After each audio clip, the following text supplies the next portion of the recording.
Hello and welcome to Fearless DIY Music. My name is Tristan Lass, and today I want to discuss the Yamaha brand.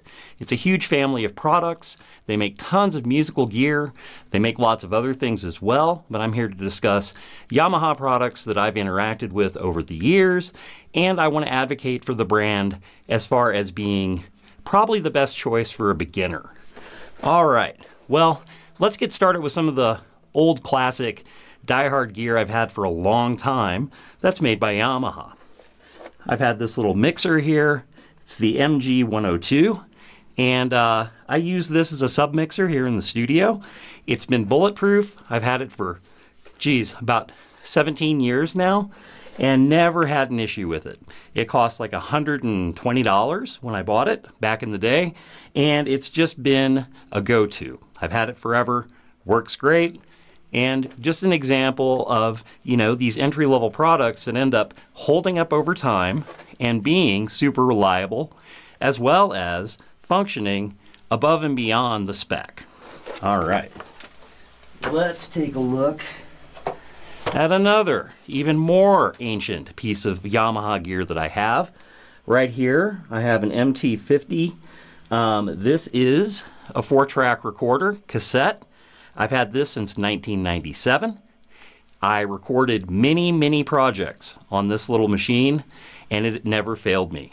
It also, fairly unique at the time, amongst 4-track recorders, you could simultaneously record with all 4 inputs, which was huge because then I could do in-the-room recordings with a full band, albeit, one mic on the drums, the bass, the guitar, and the vocal. And it performed flawlessly for me forever, and it still works to this day.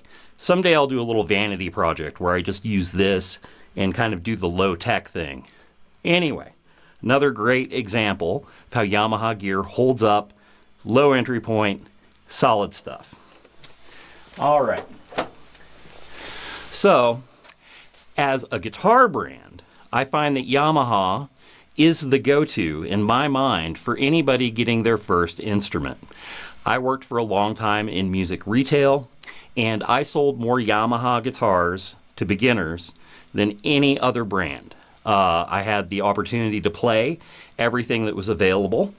I had the opportunity to test run and then see, warranty returns and all that sort of thing. And Yamaha was the brand where everybody was happy and they never came back in the store.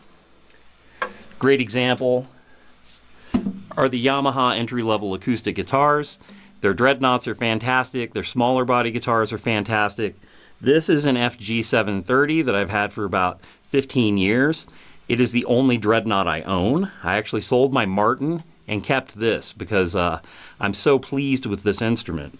The action is incredibly low. The necks are really comfortable, made with really good quality materials. And I bought this guitar brand new for $300, and then the lower price point version of this, I think, is still resting somewhere around $199 for an entry-level acoustic guitar. But they're far from entry-level. They hold up over time. They sound fantastic, and the playability is great for a beginner. Just strum a couple chords here real quick.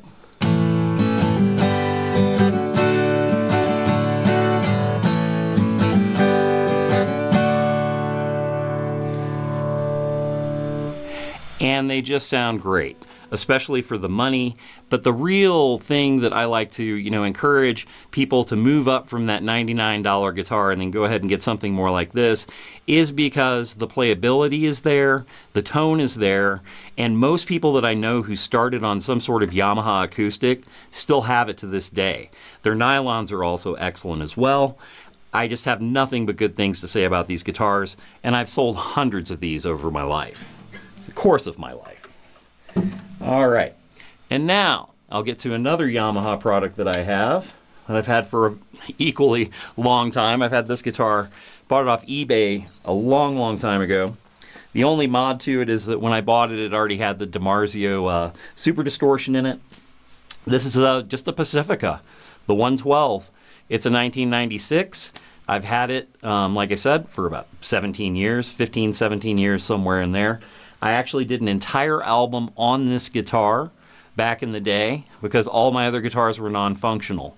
And this one has just always been bulletproof with low action, great playability. I just love Yamaha neck profiles. They're fantastic. Great for a beginner. This is considered an entry-level guitar, but I would take this out tomorrow and I would gig it, no problem. And I use it in the studio to this day. Fantastic instrument, feels great in the hand, and sounds good as well.